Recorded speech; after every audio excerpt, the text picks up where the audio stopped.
various true crime cases with fascinating people in the true crime world. I've got with me today, I think, by far the hardest working investigative journalist out there in the true crime space, George Jared. This is a guy who wrote over 100 stories about the West Memphis Three. 100. Wrote a book about it. He's been a featured speaker at CrimeCon in a couple years. Has a podcast, Diamond State Murder Board.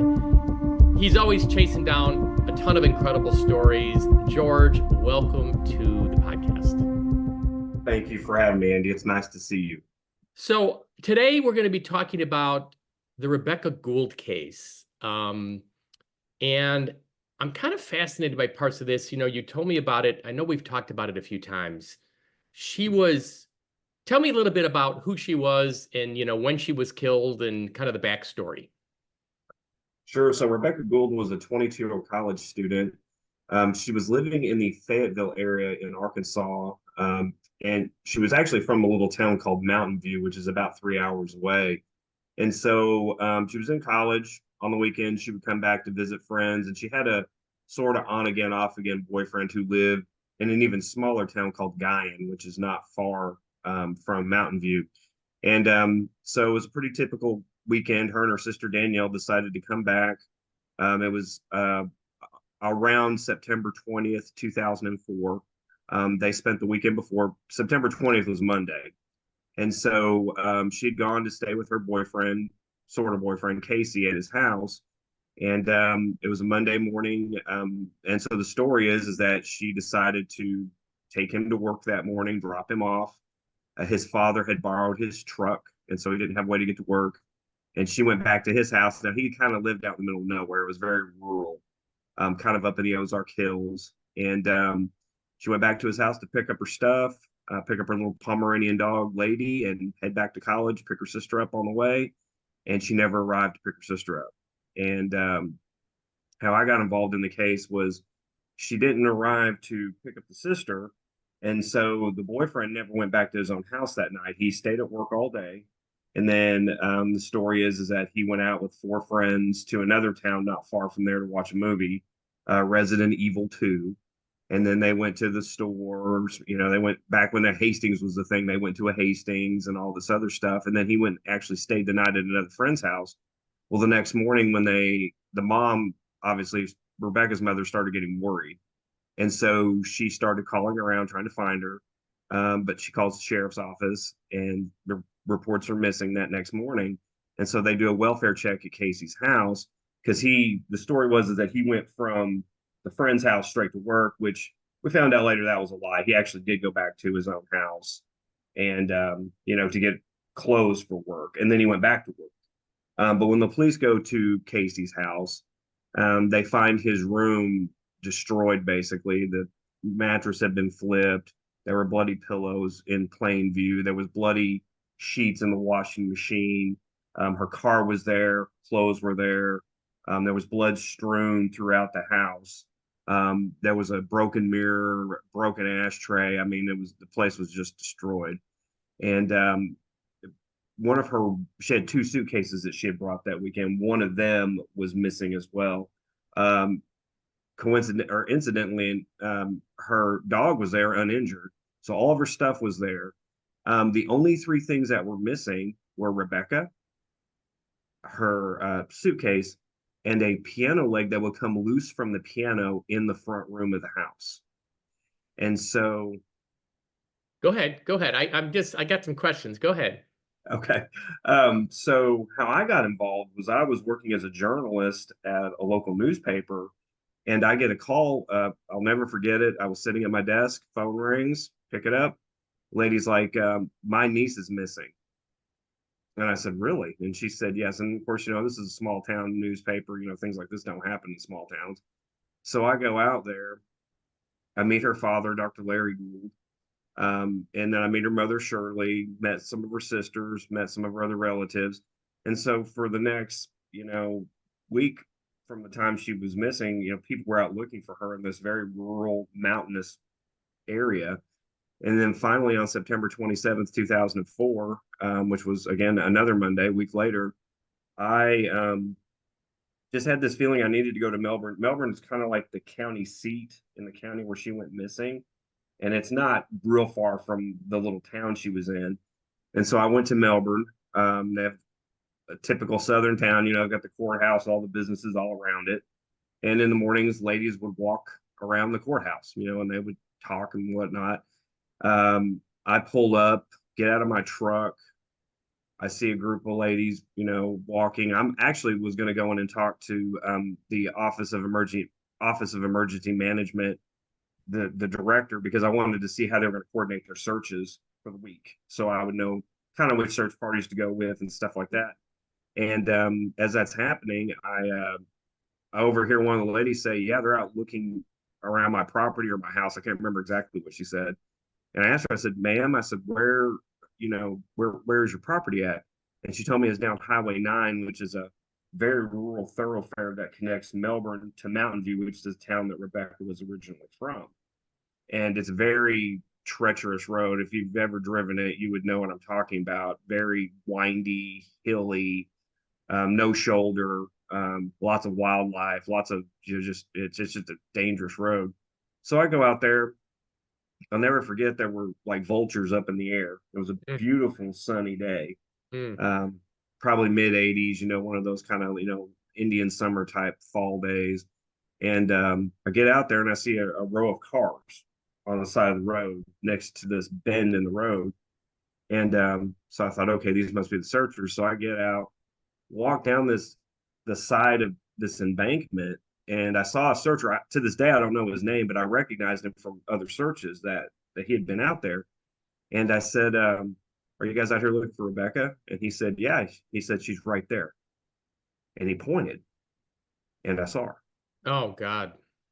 Yeah, it's the first time. I mean, like anybody, I'd been to funerals for relatives and friends and things like that, or people that I Oh, knew. But it's the first time I'd ever seen a murder victim, and she was very, very badly decomposed. And Andy, what was astonishing was that was bad. But what I didn't realize is that something much worse was going to happen to me in a few minutes. So I kind of recoiled back to my truck, which was a mistake. I should have been taking note of the scene and taking mental notes at least if I wasn't writing them down. So I go back to the sheriff department, and her dad, who I had gotten to know over the last 5 6 days of this whole ordeal, he comes running up to my truck and he asked me. He says, "Did they find my daughter?" And mm. I told him, I said, "Andy, or not Andy, I'm sorry, his name is Larry." I said, "Larry, you need to go talk to the sheriff." And he grabbed me by my shoulders. And he was probably at this point 60 years old, but he was still a pretty good sized guy. And he said, "Did they find my daughter?" And I said, "Yes." Mm. And this guy started crying, fell to his knees, put his head in my stomach, and just started sobbing. I'd known him for 5 days. And so that's how my journey started down this case of Rebekah Gould. Okay, question on what you said. When you said she had this on again, off again boyfriend, kind of boyfriend, and he lied and he actually went back to the house. I mean, the house where she was abducted from? Yeah, his house. Yes. And he would have gone back there at a time when like there was blood everywhere and everything? Yes. And he never reported that? No, he did Okay. not. Okay. So um I okay. I was doing a little bit of research when you told me this is a case you wanted to talk about, right? And I know a little bit of the backstory. I mean, now, so let's continue. But I got some more questions, so we'll play it out kind of like chronologically. But some things don't add up to me. So, all right, you get involved. Um, First, just tell me what year does the case get solved? The case actually gets solved in 2020, so it was over 16 2020. years. Okay, Yes. 16 years, the case is not closed. Okay. So you basically you're there when the body is found, and you're kind Mhm. of following the case the next 16 years to the extent there's anything to follow. Yeah, so I wrote some stories about it initially, obviously, and then like a year later, there was an anniversary, and you write another story. The police had developed there was the interesting part about her case. There was two elements that were interesting. Number one was the piano leg, because to this day, Andy, I've never found a case where the murder weapon was a You piano leg. know, I collect these old like paperback crime novels from like the 50s, and they got these dramatic covers and these dramatic titles. And I really collect them for the artwork because I think the artwork's amazing. And it's just like the case of the missing piano leg, or I could see this dramatic cover with like a bloody piano leg, one of these Dell Mapback true, like crime books. So so tell me, like, when they find her body, it's 2004. I would think, just from what you told me, that the boyfriend, the quasi boyfriend, would be a prime suspect.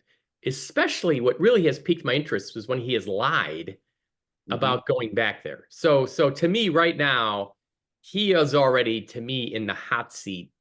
Um, I take it he gets investigated in 2004. Yes, he does. He was interviewed, I think maybe three times.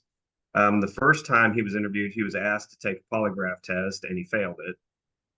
He said that she was the most beautiful creature he had ever seen, but he didn't even bother to go out and look for her when she was missing. Let me pause a second. I'm sorry. I just this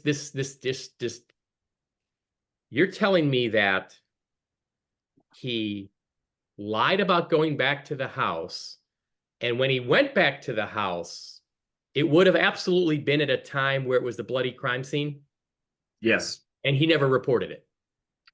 Andy, it's actually worse than that because um, when the police initially arrived, when the responding officer arrived, he walked around the house and said at first nothing. He said it was messy, like there were clothes everywhere. It was just a messy house. There's But when blood everywhere.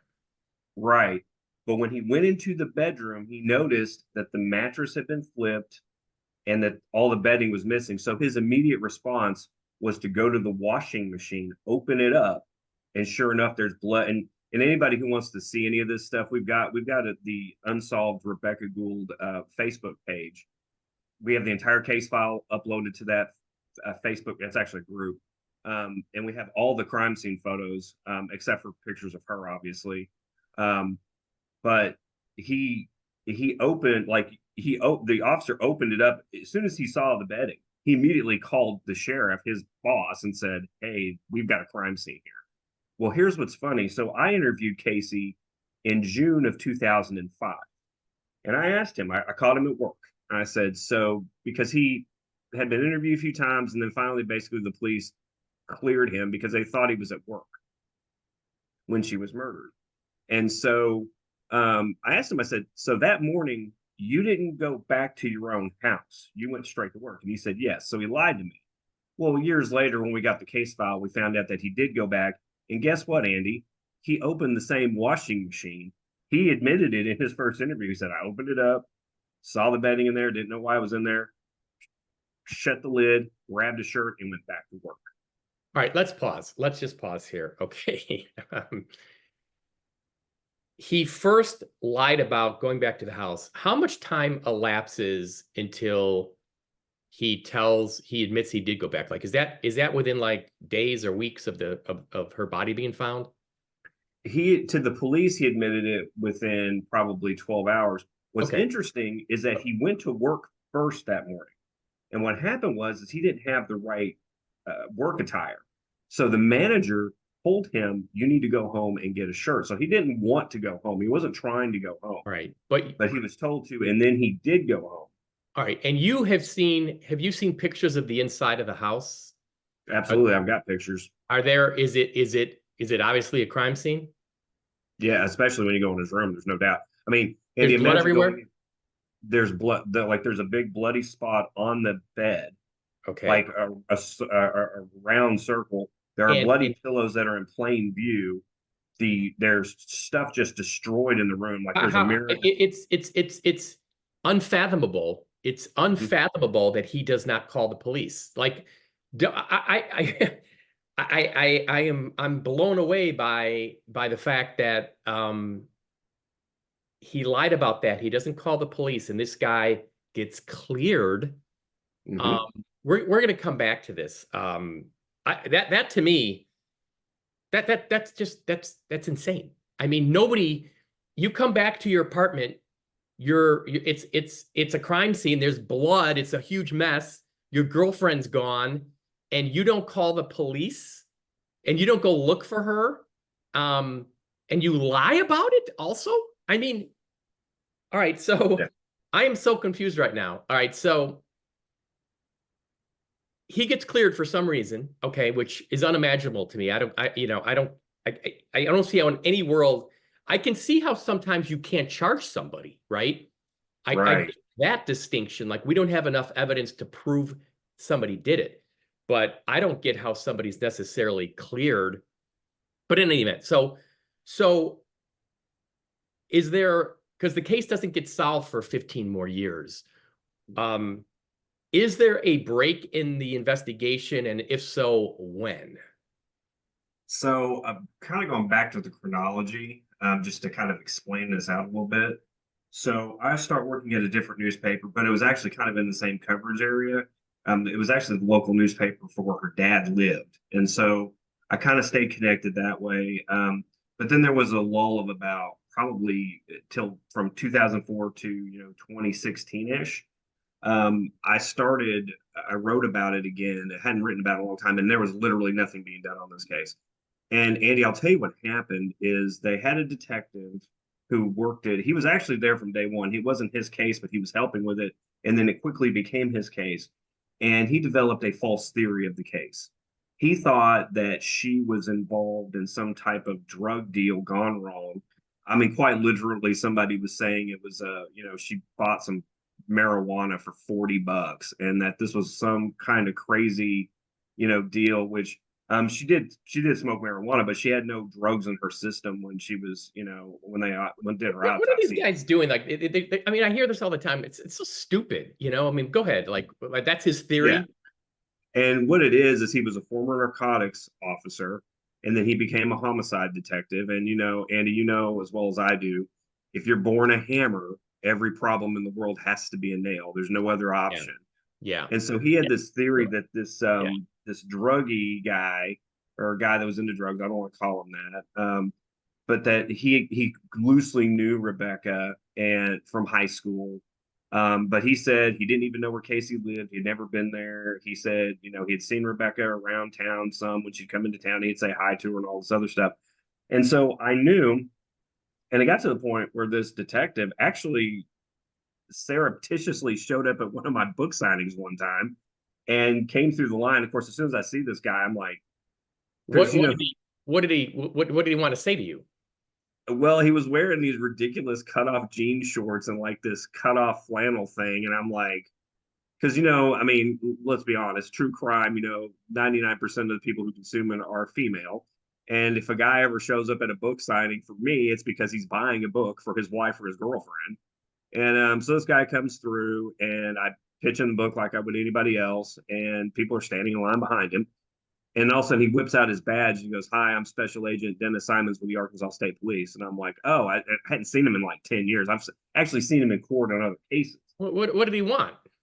He told me he wanted to know what I knew, and I said, "Dennis, if you want to know what I know, call me on the phone and I will Yeah, tell you." let me go to a public book signing and approach him there in a huge crowd and ask him about the case.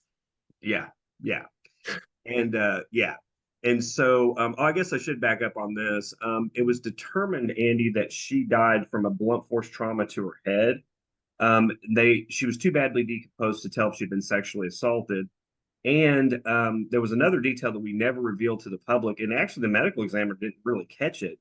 Her hyoid bone had been broken, and Her so what we never phone? her hyoid in her neck. Oh, Yeah, it had been broken, which is usually an indication of like manual strangulation mostly, but it could just be, regular strangulation too.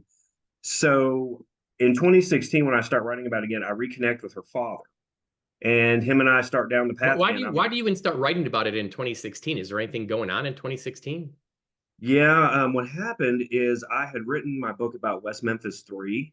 And in the forward of the book, I mentioned her case, and I only mentioned it.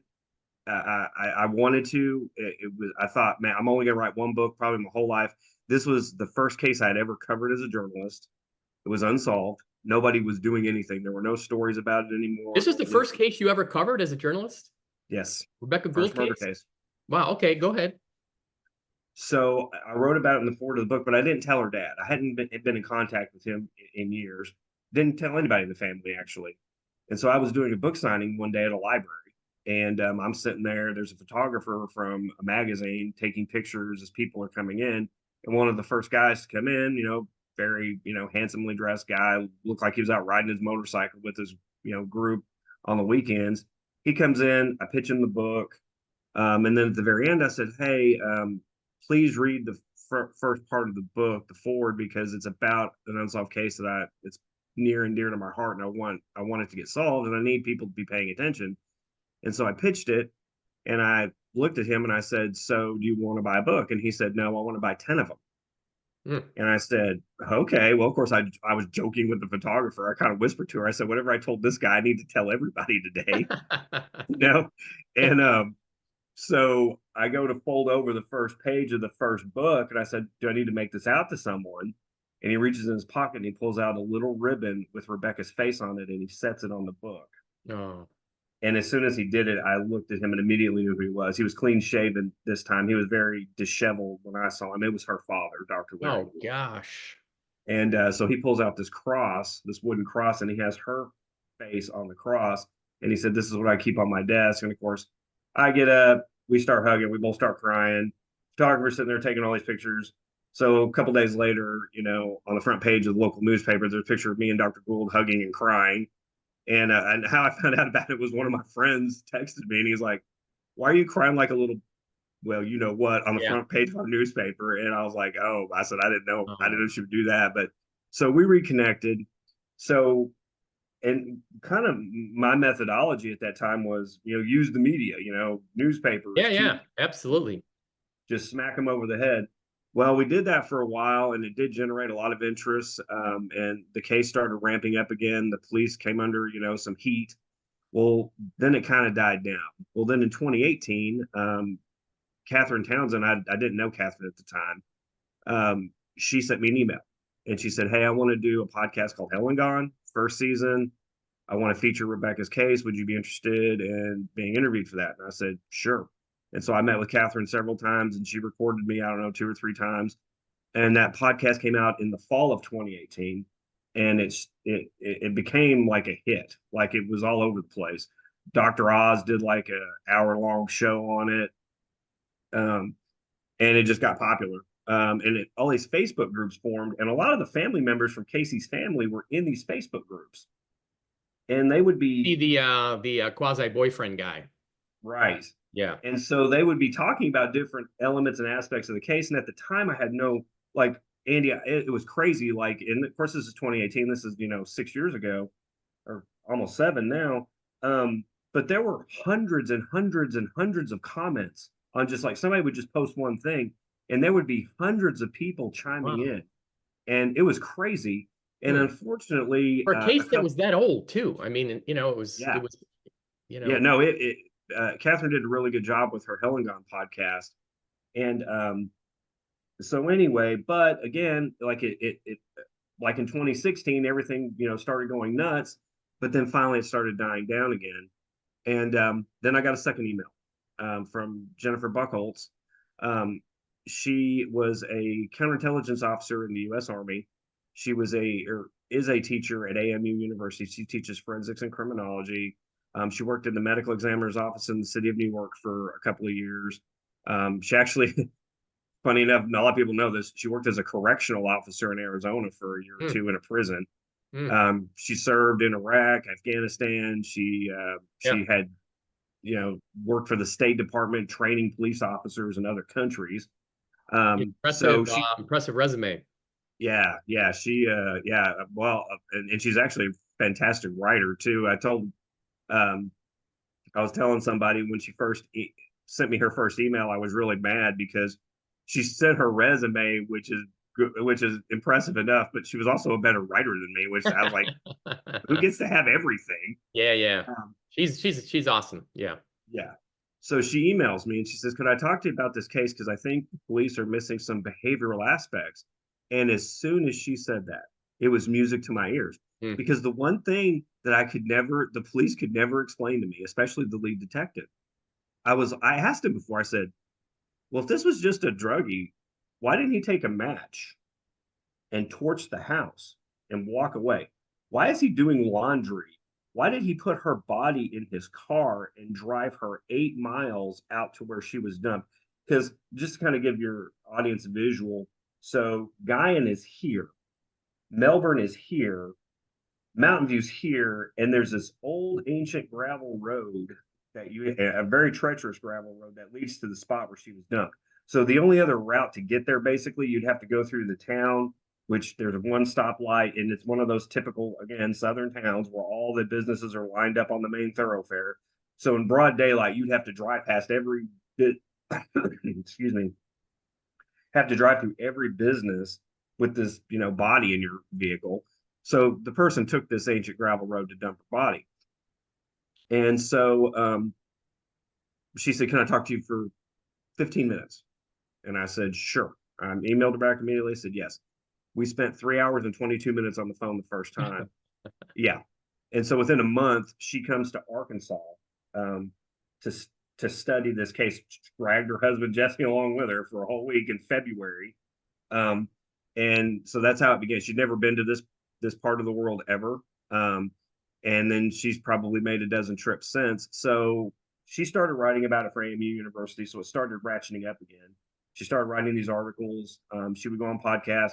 It got to the point where she filed a report with the FBI because she thought that there was negligence going on, willful negligence going on in the Arkansas State Police. She arranged a meeting with the lieutenant governor of the state when she came to town. Well, let me pause you there. The thing is, I mean, I think a lot of times, like you got a crime scene, there's so much forensic evidence in that house, and you have oftentimes um, police departments that have a very inexperienced forensic team, a very ill-equipped forensic team, and they don't really know how to process a crime scene. They don't really know what to look for, how to look for it, how to preserve it. They contaminate it. I mean, like all your clues are in the house. There's 1,000 clues in that house. And it's just too bad that there's such a wide range of skill level between people who do that kind of work in different departments. But go ahead. So what happens next? So she writes about it. We do some podcasting about it, kind of ramp it up again. Well, then finally, again, it's like a roller coaster, we would ramp up, ramp up, ramp up, put pressure on the police to do something, put pressure on the killer, um, all this stuff. Well, then it started to ramp down. Well, when it started to ramp down, I told her, I said, so remember I talked about those Facebook pages with all those comments. Yeah. Looking back at that time, it was almost a year later. I was like, I made a huge mistake. I should have been screenshotting and saving every bit of that stuff because there was no telling what was being said that might be abuse. Mm-hmm. And so I told Jennifer, I said, we need to start a Facebook page for for Rebekah's case. And Jennifer was like, no, because she actually got to see a few of the comments. What happened is the people that were running those pages, they actually just took them down because it was getting so toxic and they archived them, but they didn't save anything. So all that stuff was lost. Oh gosh. So, yeah, it was a mistake on my part, and I knew one of the ladies So, that so ran. you guys now, there's kind of like there's some interest in it now. Jennifer's looking into the case. You're taking a little deeper dive. Does something happen that kind of sparks things? Yeah, we started getting a whole bunch of people join the page, and one of the first people that joined was a guy named William Miller. And William Miller. William Miller. Okay.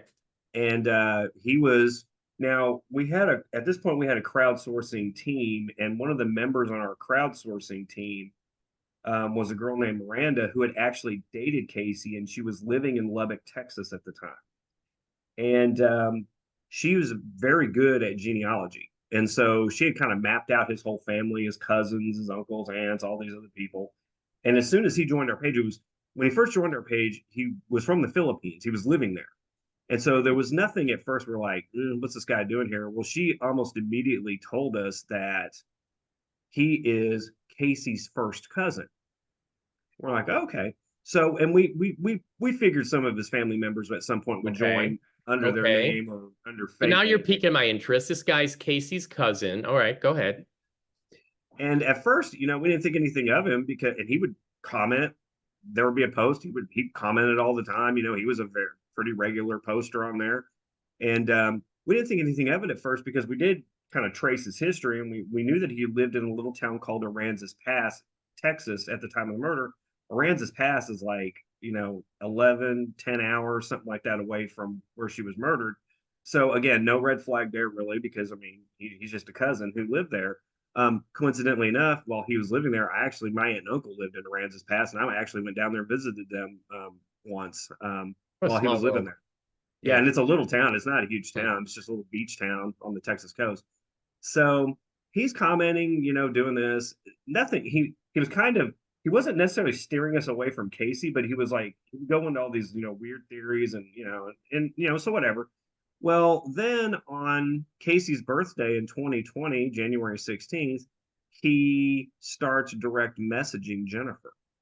Now he had sent me Hmm. some DMs. I think he sent me two, but I don't even know that I responded because I thought he was just some another family member on this Facebook page. Well, he started talking to her, and he was still commenting, and he just kept going on and on. And she asked him, she said, "Well, how did you find out about this case? You live in the Philippines." And what it was is he worked on oil rigs around the world. That was his job, his vocation. And so he had married a girl from the Philippines. And so he had moved there, he had a plantation there. And so he's continuing to comment, well, COVID hits. And around that time, the state police finally assigned a new detective to the case, Mike McNeil. And they'll never admit this publicly, but I've been told, by multiple sources that mine and Jennifer's antics were some of the reasons why they had decided to assign a new detective because they were getting sick and tired of all the bad publicity. Um, I mean, it got so bad at one point, Andy, that they said, well, a lady who works for the state police told a relative of the family that they would never be able to solve the case because I had revealed too much of their case file because so much of it had gotten leaked to me, which was absurd. I mean, I was like, when I was told this, it was like 14 years in. I'm sitting there going, "You haven't solved it in 14 years." I mean, I'm not hurting the case. I said, if anything, I'm helping. So they assign a new detective. And so he goes back to ground zero. He's like, okay, we're going to start completely over.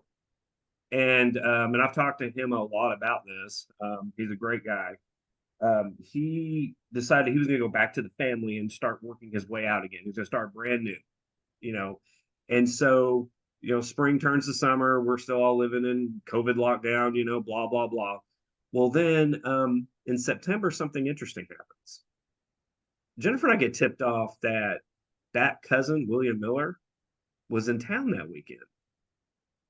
And this is a revelation Wow. because, yes, and Andy, the reason is because our analysis of this case was that it was a male member of this family who killed her. Someone had to have a connection to that house. And so we looked at Casey. We looked at he had two brothers that lived there, actually has three, but he had two brothers that lived in the vicinity at the time. His dad lived with him, but his dad was a truck driver, so he was gone a lot. So we were looking at people in their family, but guess what? A first cousin would be a very close relative. And so we found this out. And how crazy, this is how we found this out. So William Miller's brother Jeremy and his mother Linda were living not far from Casey's house at the time of the murder. They'd only been in Arkansas for a few months, but they were living close. The story is that William came up that weekend to help them move.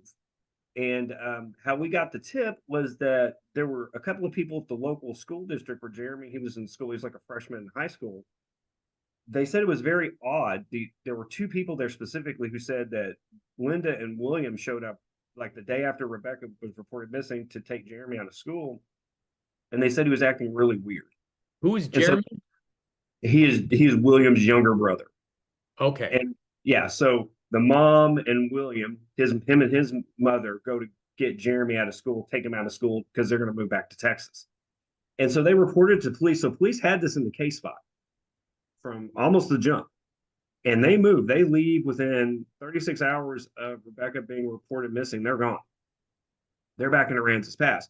Well, the police interviewed Jeremy, William, and Linda in Texas before they ever even found Rebekah's body. So they did do some due diligence. The police in Arkansas called Let me the police. pause you a second. My computer looks like it's running low on juice. Hold on. Okay.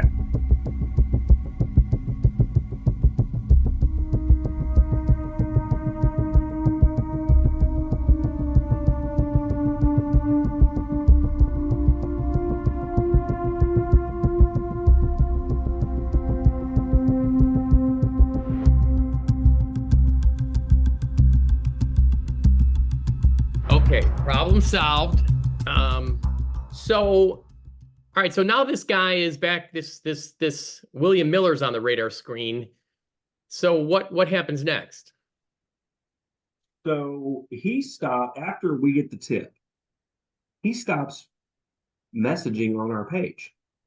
Like he just kind of vanishes. And so, funny enough, the detective in the case, he was on our page too, watching his every move. Under he had a fake name. He was under a fake profile, and so he had been watching him. Well, what we later found out is that the detective went to Casey, went to his brothers, went to the dad, went through all the relatives, and fifth or sixth on his list was William. Now, interestingly enough, William could not go back to the Philippines at this time because of the COVID lockdown. He wasn't a national, so they weren't letting anybody who wasn't a national back in the country. So he would have to come back to when he got off the rig out on the ocean, he would have to come to the United States and stay with his mom and brother.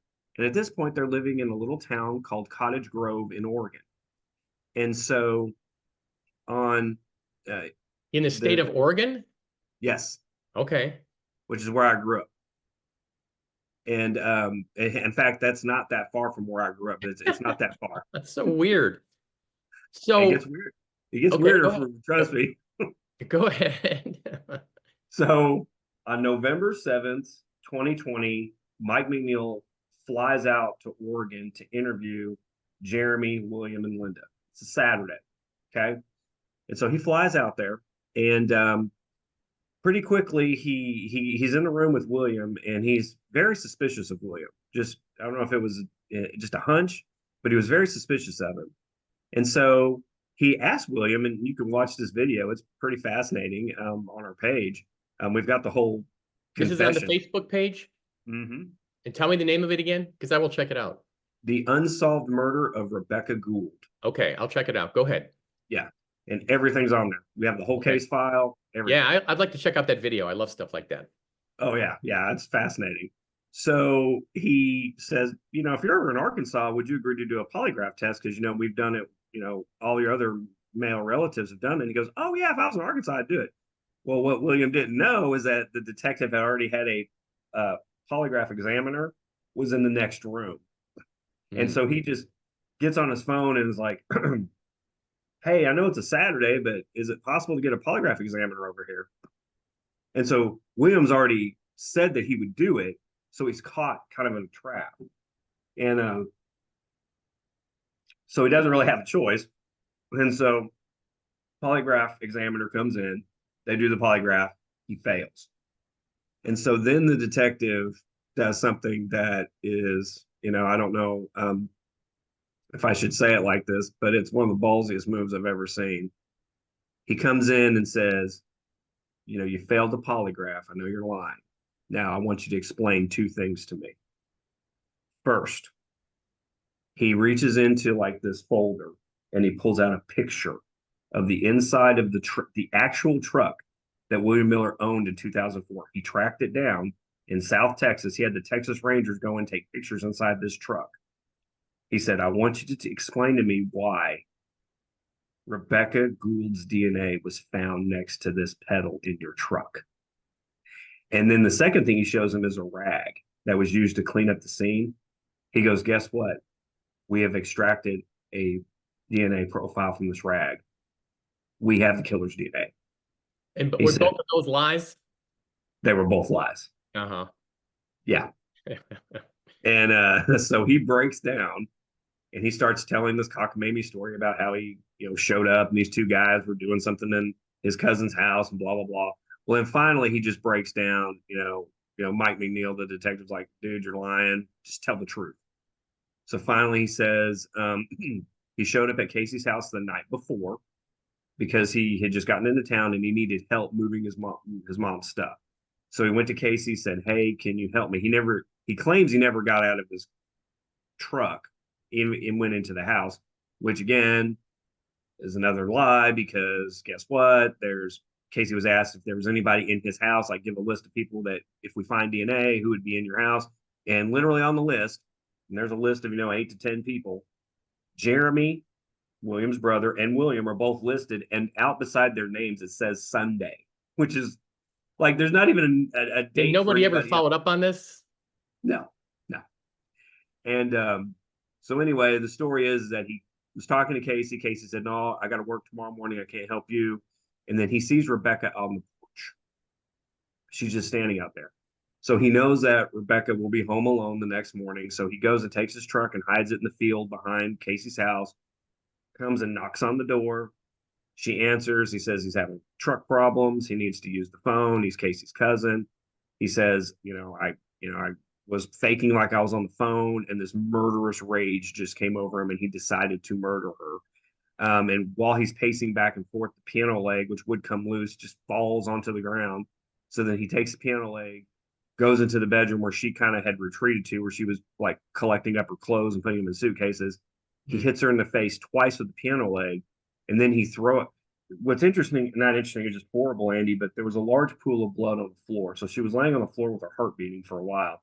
But then she's placed on the bed for some reason, and we probably all know why. Then he goes to the closet, grabs a necktie, wraps it around her neck, and strangles her to death.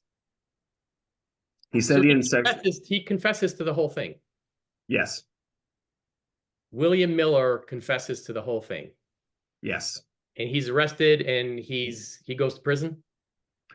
Yeah. What's interesting though is that he didn't just confess to killing her. He confessed to killing 5 other women right out. Like he confesses to her murder, and then the polygraph examiner comes back into the room, and he starts talking to him, and then they just start going down this path, where he gives specific details. Like he said, he kidnapped a girl from a convenience store. She was at a payphone. He kidnaps her, takes her out into the middle of nowhere, tells her that they're going to have sex, and then he says that. All right, hold on. I want to get into that. 1 second. William Miller gets charged with the murder of Rebekah Gould based on his confession, right? Yes. And I looked it up. It looked like he got sentenced to, did he plead guilty? He got sentenced to 40 years? Yes. Okay. My opinion, my humble opinion, just based on what I heard, I still don't think it makes any sense whatsoever that Casey comes back and finds a bloody crime scene and doesn't report it. So why it just, there's nothing anybody can say to me that can explain that. So just little old Andy Hale, I would think maybe these guys were involved in this together. Did that get investigated? I don't think that it got thoroughly investigated. I think that they thought it was a possibility because even at the moment when Mike is going after William, he says, "Did did did you do this, or did Casey do this and you helped him cover it up?" And here's a little tidbit for you, Andy.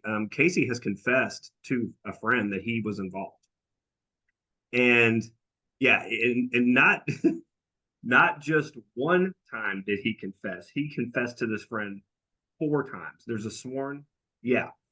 So, there's a theory, there's a prosecutorial theory out there, and I've actually talked about this before, that if 2 weapons were used in the commission of crime, that could be indicative of 2 people being involved.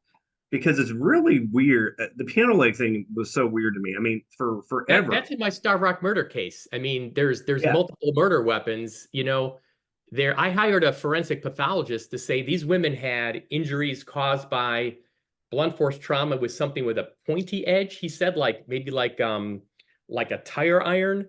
And there's also one caused with a round edge, like a baseball bat. So Chester Weger or anybody else is not out there whacking with the baseball bat and said, you know what, let me put that down. Let me get my toolbox out. Let me get my tire iron now, get a few whacks with that.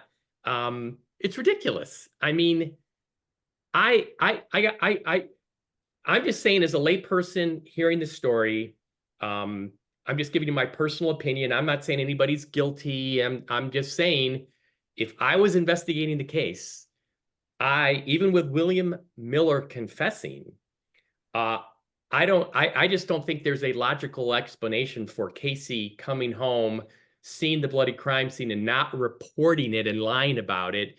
That would really be a massive nuclear red flag to me, um, to this day. I mean, I just still can't even You want imagine. to you? I can give you a second nuclear red flag if you Okay. want one. Yeah. Okay. So before the case ever got solved, I actually had he went out with those four friends that Monday night before she's ever reported missing. Two of their police statements were leaked to me. And in those statements, they say they were surprised that Casey wanted to go out with him because he's a recluse. He doesn't like to go out with his friends. They said that at one point he got on, not on his phone, but he got on somebody else's phone and used it. And I always suspected he was checking his own voicemail. Remember when you used to be able to do that? You could check Yeah. your cell phone voicemail from some other phone. When he gets done checking his voicemail phone, and both of these statements line up directly. Both of those friends said he got off the phone and said, Rebekah's missing and they can't find her. So he knows Monday night that she's missing. And both friends said they couldn't believe he wasn't running out the door to find her because he was so obsessed with her. Now, so we've got those two statements. Now, here's the other. Once the case was solved, we had the other two friends who said exactly the same thing. So we have four witnesses who said he Unbelievable. got on the phone and he knew she was missing. And all four said that he was obsessed and in love with her and he couldn't believe that she was missing. Now, let me give you a note. Yeah, so he knows. So when he goes back to this house, opens that lid of that washing machine, Yeah, I sees mean, no his way. youngest I mean, son. I'm sorry. I'm just sorry. Nobody acts that way. There's not a person in the world that acts that way. And here's the thing. What caught my eye, uh, I don't necessarily buy that, like, oh, the piano leg fell off and now I can use it as a weapon. That when I first heard that, who knows that the piano leg is loose? The Right, guy who lives in the house, who knows that that is loose and can be pulled out easily and used as a weapon? It didn't just fall off. And then right, William thinks, oh, I got a piano leg here that I can use. That makes no right. sense. Um, I don't know. I'll, I'm just stunned that it turned out the way it turned out. You yeah. know, Well, I can explain a little bit of it, Andy. So the police have this theory that she was killed Monday morning. And so forevermore, this was the chain of events. She takes Casey to work, drops him off at 8:08 in the morning, and it's a local Sonic restaurant. Okay. Then she drives back towards his house. A couple of miles down the road, there's a gas station called the Possum Trot. She stops off there. Yeah. go ahead. All Yeah. right, go ahead. Can't make it up. Yeah, yeah. So she stops off at the Possum Trot. She gets a cappuccino, talks to the clerk. There's a video camera there. It sees everything, captures everything. She gets back in her car and then she drives south back towards Casey's house. Okay, they see all this. Clerk says nobody was in the car with her. I actually walked outside when she was walking out. All this other stuff. So when we get the case file, we're like, okay, well, we're going to start. Let's see where this video's at. Well, first thing is there's no video of her at the Possum Trot.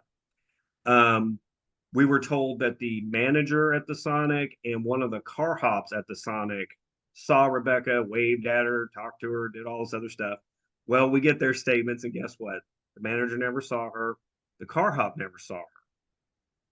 So now you're down to just the clerk, who is now a witness. And the clerk said that she was wearing a different outfit than what Casey said she was wearing that morning. So they have contradictory, statements as far as what she was wearing. And also, so when the police swept the house, they gave it back a few days. They gave the house back before they ever found her body. Well, the dad had come home, obviously, with all the stuff going on.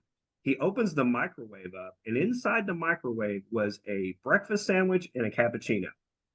And so, what the police did is they got the register tape from the register, and they found at 8:03, I think, someone had bought a sandwich and a cappuccino. Hmm. Here's the problem: the register tape, it's at 8:03. Casey's dropped off at work at 8:08. She has to drive back to the convenience store. It's a couple of miles. It's rush hour in the morning to go to school. This is a one road town basically, so everybody's on that road. She has to go into the convenience store, and she had to get a cappuccino out of one of those old cappuccino. You remember those old machines that would generate forever, and you'd have Yeah. to sit there. Beep, beep, beep, beep, beep. Okay, and so, and the clerk said that she didn't buy a sandwich. She said all she got was a cappuccino. Well, we estimated that she would have been back in that convenience store around 8:22, 8:23. And I even told the lead detective, I said, so what did she do? Did she teleport back in time? I mean, how did this happen? And he goes, well, I'm not trusting the register tape from a cash register back then. And I said, yeah, but you are, because you're trusting that same sandwich and cappuccino that were found by the family in the microwave. You're trusting that register tape is recording that transaction. So you're trusting it when you want to, but you're not trusting it when it comes to the timestamp, because the timestamps don't match. And here's another interesting thing. And again, So what do you think happened there? well, let's see. The police didn't find it. The family found it. Hmm. And then I got a call from the clerk, and she's like, I don't know. She goes, I never worked on Mondays. I worked on Sundays. And I went, huh. And she actually, when she's telling the story, of course, and again, Andy, this is how deep in the weeds we go. So I get the register tape, right? And I'm looking at it, and the transaction happens at 8:03. There's another transaction at 8:05, 2 minutes later. The clerk said that Rebekah came in, got the cappuccino, went to the front desk or checked out. Then the two of them walk outside because the clerk said she was going to get a newspaper because she was looking for a new car. And she said, I want to look in the car section. Okay, well, the local newspaper, the Melbourne Times, they're a weekly paper and they come out on Wednesdays. So she wasn't looking at that. Now there is a newspaper in Arkansas that has a car section. It comes out on Sundays. And she said she went out to Rebekah's car. She looked in there because she noticed it was a manual shift car, because she was talking about cars with Rebekah. She goes to the paper rack to see if there's a paper in there and then goes back in. Well, if that's all true, how was she at the register less than 2 minutes later checking someone else out if she did? That's an awful lot of detail. That's an awful lot of conversation. Yeah. And so, and she said she never worked on Mondays. And she told me, she said, she goes, I can't, she goes, I hope that my statement was the only thing that proved that she was alive. And I said, your statement is the only thing. And Andy, I'll give you one more detail that Jennifer and I mined out. So there's pictures of the inside of Rebekah's car. And one thing that always struck me about this breakfast sandwich and this cappuccino, the cappuccino is filled to the brim, hadn't been drank, sipped, nothing. Okay, maybe she didn't drink any of it. What's weird is that when you looked at her cup holders in her car, they were filled with old cans, like used can. It's clearly obvious. She didn't even have it in the cup holder. Right. So I'm sitting there going, why didn't she throw away the empties and put you're gonna, I mean. Yeah. So a couple things that I want to ask about. So before we get to the 5 bodies, because I want to end with the 5 other cases. Sure. William Miller never implicates Casey, correct?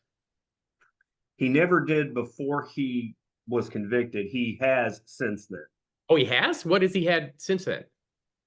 So I interviewed him. Jennifer's gone to the prison and talked to him a couple of times. She's on his friends list. I actually went and interviewed him as a journalist so I could record it.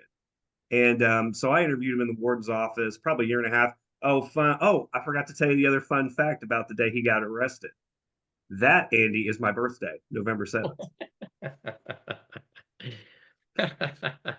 You Yeah, got you always have crazy weird things happening to you. So when you interviewed him, did he implicate Casey to you? absolutely.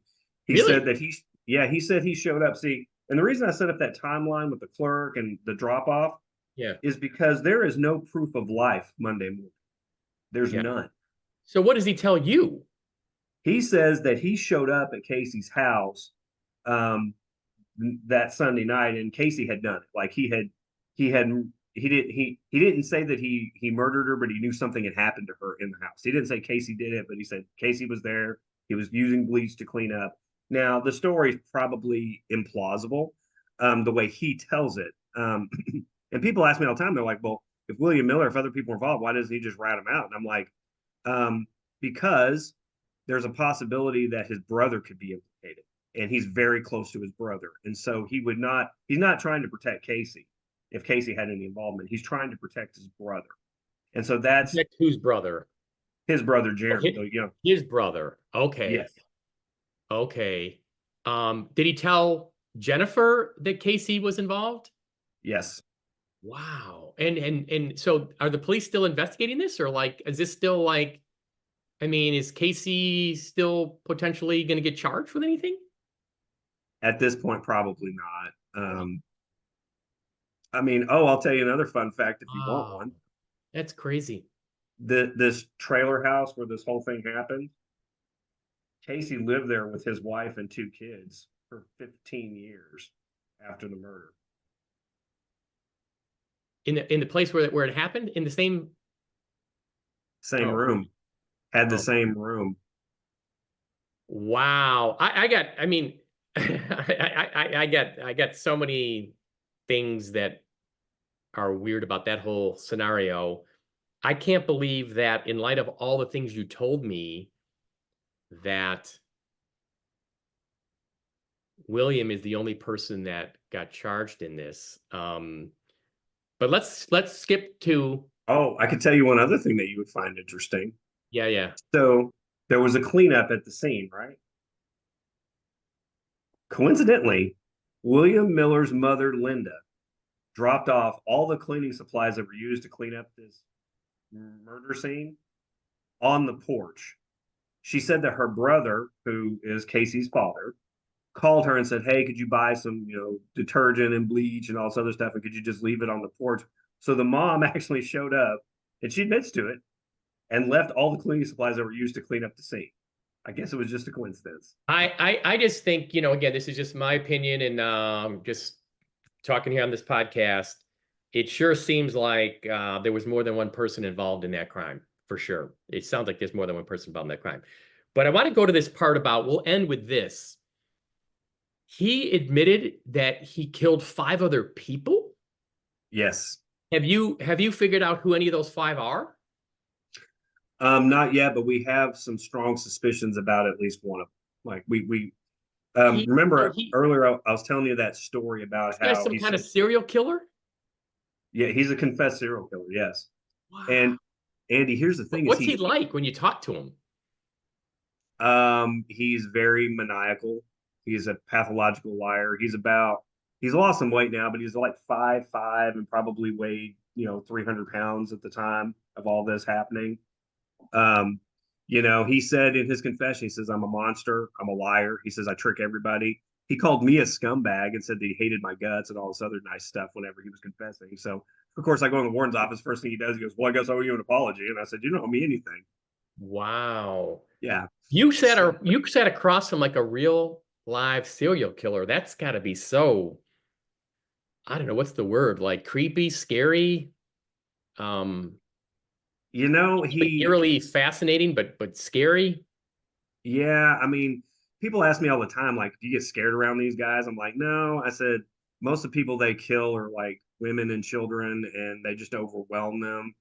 I'm just not, I mean, I'm not saying that he couldn't or some guy couldn't overwhelm me, but um, I'm not the target. I'm not the kind of person. So he in conversation just brought up like 5 other people. He said a couple of them were sex workers, which we found out later.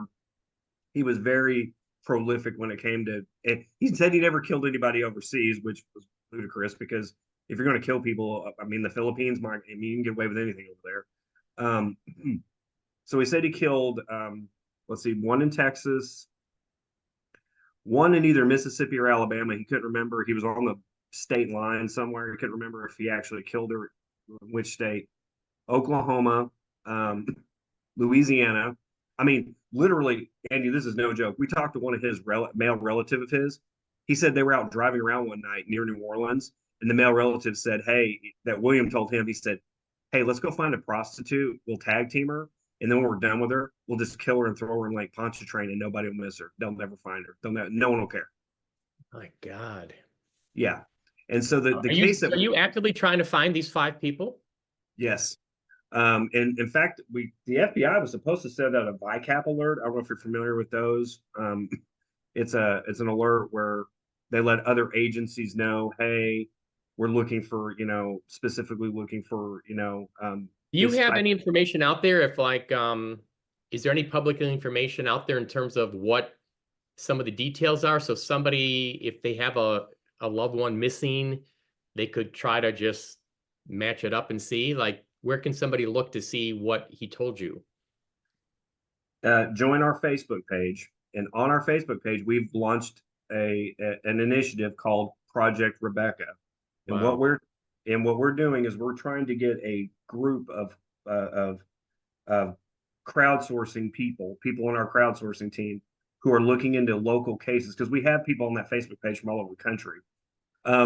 We're specifically looking at a case in Georgia because one of the most detailed of his confessions, he confessed to killing this girl. He saw her at a payphone.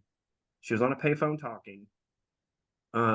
He said that he kidnapped her, took her out in the middle of nowhere, did what he did to her and killed her. We have a case in Georgia that matches up very, very well to what Wow. he said. And we also have, I'll just say this, Andy, I don't think we're talking about this publicly yet.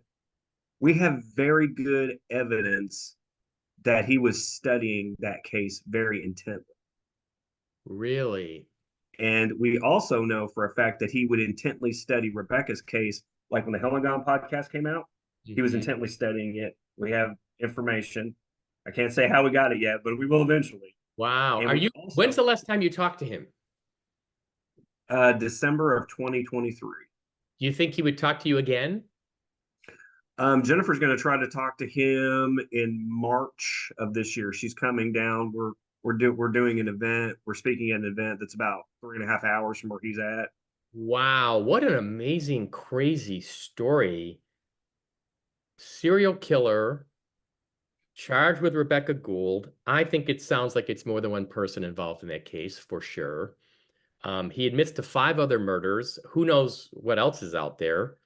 He's admitted he's a monster. He's admitted he's this kind of person. Holy schmoly. Man, Yeah, that's crazy. yeah. And this other case we're looking at in Georgia, it's the murder of Elaine Nix. She was murdered on the same day as Rebekah, just years earlier.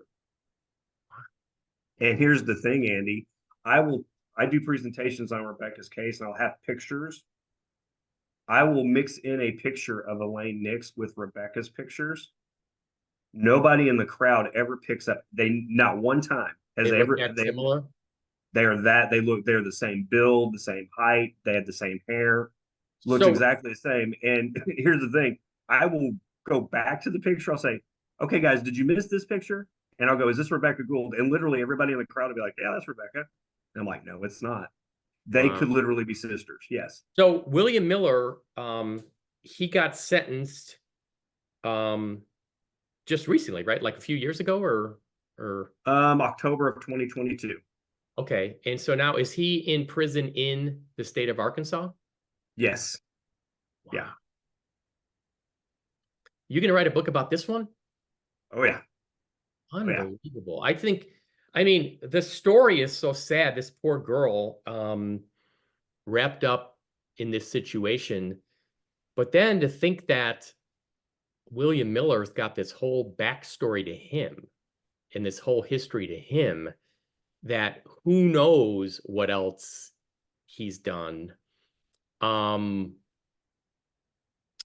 Man, oh man. Well, I think what's fascinating, what I want to maybe have you back on here later in the year is I would love to try to help you spread the word about these other cases and what you know to try to reach somebody who might be related to one of those victims, who might say, oh my gosh, this sounds like so-and-so's case. Like, just to try to spread the word about that. Project Rebekah is on that same Facebook page? Yes. Okay, so tell me the name of the Facebook page again. The Unsolved Murder of Rebekah Gould. Okay, I got to go check that out. Everybody listening, go check that out. Wow. When you hear these stories too, you sometimes feel like, you're telling me about a fictional detective novel that you read, and it was a book you read. And hearing you describe it, it's real people, real lives that have been upended, real tragedy, real heartbreak, real violence. There's people out there who do these evil things for God knows why. And to think that they're out there right now. There's how many out there just roaming the streets right now? You could be buying gas and the guy next to you is William Miller. You could be in the convenience store and the guy behind you with the six-pack is William Miller. You don't know. I mean, holy shit, it scares the shit out of me sometimes. Yeah. Wow. Well, I got a lot more I got to digest in this. We're going to probably have a part 2. I think for now, we'll leave it right here where we're at. Is there anything else you want to say before we wrap it up? No, I don't think so. I mean, I told people forever that, and I hated to use the term. I've covered some really heinous crimes, but the original story with Rebekah Gould is she was bonked on the head with a piano leg and her body was tossed. There was no sign of sexual assault, but as we know, and Jennifer and I talked about this, she was out there long enough that there would be no semen left. She was very badly decomposed at this point. I used to use the term, Andy, and I hated that I did it. I said it was kind of a ho-hum murder. They just killed her for whatever reason and tossed her body. And literally it has turned into one of the most insane, you could write a TV series about this and not even use any fictional element to it. It's insane. Yeah. There's so many family elements to this that we didn't even dive into. The Vidocq Society. About, like the relationship with her father, and you had to tell him the news. Mm-hmm. It's a parent's ultimate nightmare that you never get over it. It's incredibly sad and tragic. And and Andy, the sister that she was supposed to pick up, Danielle, she died from brain cancer at the age of 38 last year. I mean, so that just why? Why? Well, you're doing amazing work. You are a pit bull when it comes to tracking down information. There's nobody more persistent, thorough. I'm so impressed when I talk to you because if I told you right now there's a great witness 10 hours away, you'd get in your car right now and hit the road, man. Like you'd walk 10 miles in the snow to find that piece of evidence. I'm so impressed with your tenacity, how much you care about the victims and their families. I mean, there's a real passion there in the work you do, and I want to commend you. I'm really proud of you, brother. Thank you. You are the real deal, my friend. Well, thanks for coming on. To be continued. We'll check back in maybe in the summer, and we'll see where you're at. I got a feeling, knowing you'll have a bunch of updates for sure. I hope so. To be continued. All right. Talk soon.